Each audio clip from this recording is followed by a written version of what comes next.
perimenopause is typically between the ages of 35 to 45. I've heard that menopause, on average, starts at 51, and menopause is basically where you don't have your menstrual cycle for a full year. That's when you've officially hit menopause, and perimenopause is kind of the period there where you're sort of having infrequent periods and possibly noticing hair loss and mood changes and things like that.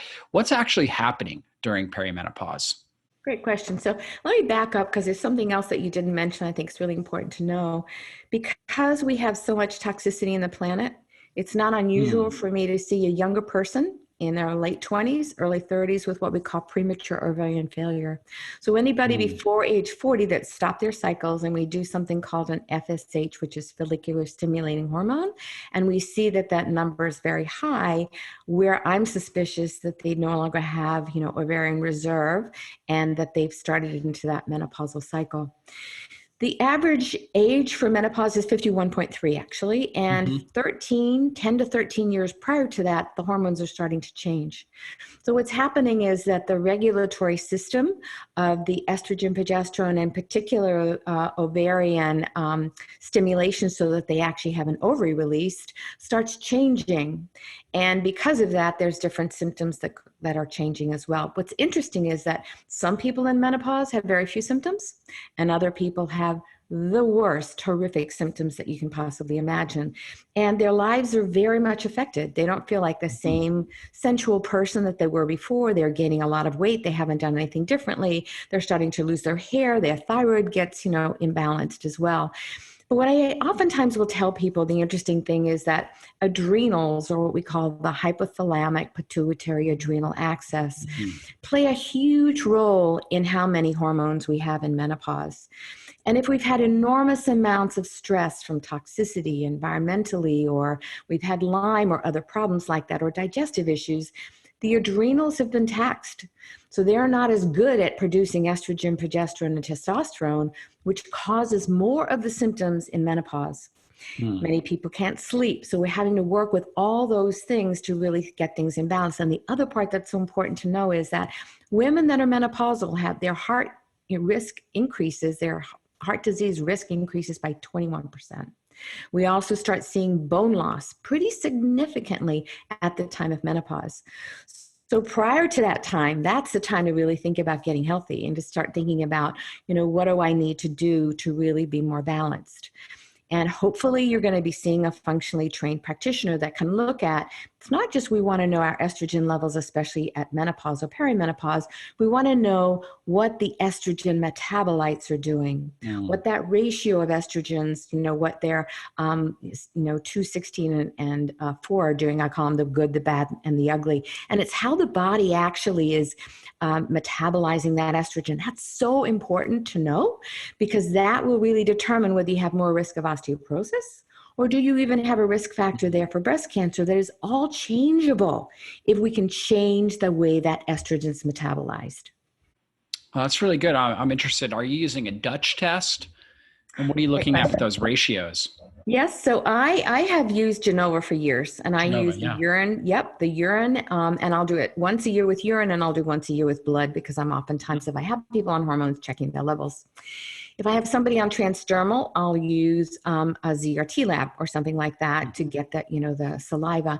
But I'm starting to do more and more of the Dutch. The reason I didn't use it is we didn't have a lot of research to show that that it really showed that what we were seeing was documented in terms of, peer-reviewed stuff. And because I teach, I really like to make sure that I've got my ducks in a row with regards to that. But I am starting to do that more, and then I can kind of look at the cascade of that as well.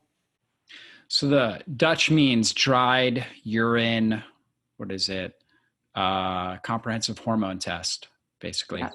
And so it's very comprehensive. And you can also add to it then the 5-point cortisol levels, so that you're kind of looking at things in tandem. Yeah. When I see somebody with thyroid issues, or if I see somebody with hormonal issues, I'm always going to be starting with the adrenals first, because the adrenals trump thyroid and hormones. Yeah. So I'm always thinking kind of that ratio as well. And then having to dig a little deeper as to if their adrenals are really off, what is it from? Where Yeah. does it come from? And then we can kind of look at how do we shift the hormones and how do we shift the thyroid. But the part I want to say that's so important is women don't have to be miserable. They really don't. If they have PMS or if they have cramps with their periods or if they're having menopausal, perimenopausal symptoms, we just have to figure out how to get them better. They Yeah. don't have to be miserable. They can be gloriously happy and healthy 70s, 80s, and onward as well. Yeah, for sure. And as a woman goes through perimenopause, they have a reduction in overall estrogen and progesterone, but the overall reduction in progesterone is more significant than the reduction in estrogen. And of course, stress plays a big role. Can you kind of tie all that together? Love to. So let's kind of go back a little bit so you understand this.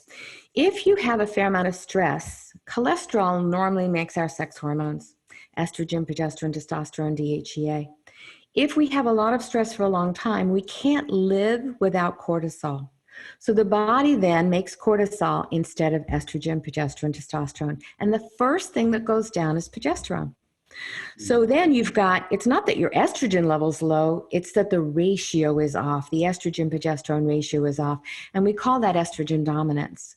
And that cycle in which cortisol is made from cholesterol is, we call it the cortisol steal. It's not really a stealing mechanism. That's kind of an Yeah. antiquated term, but it is such that the body has to make cortisol at the expense of our sex hormones. You might notice that you feel less energetic because you have less DHEA. And DHEA, you'll find that there's phases to adrenal dysfunction, we call that. So you'll first have that more agitated phase in which your body's Mm. trying to adapt. And then you find that kind of you might be wired and tired, you can't sleep at night, but you've got energy in the morning. And then we see that you just don't have any production at all. And during that time, you'll have higher levels of DHEA and cortisol. And then you might notice that those numbers come down and DHEA goes down. And when that happens, people's get up and go is get up and gone. And Yeah. they don't have the motivation, they don't have the energy, they just don't feel as well as they did before. So it's really trying to find ways to balance that, which we can do, easily can do, Mhm. and people can feel fantastic. We just have to figure out why it's there and what we need to do. So it's not unusual for someone to also then have low libido and their testosterone levels has gone down. And all of those are parts of that puzzle that can be corrected once we start to understand how did it get there and how can we turn it around.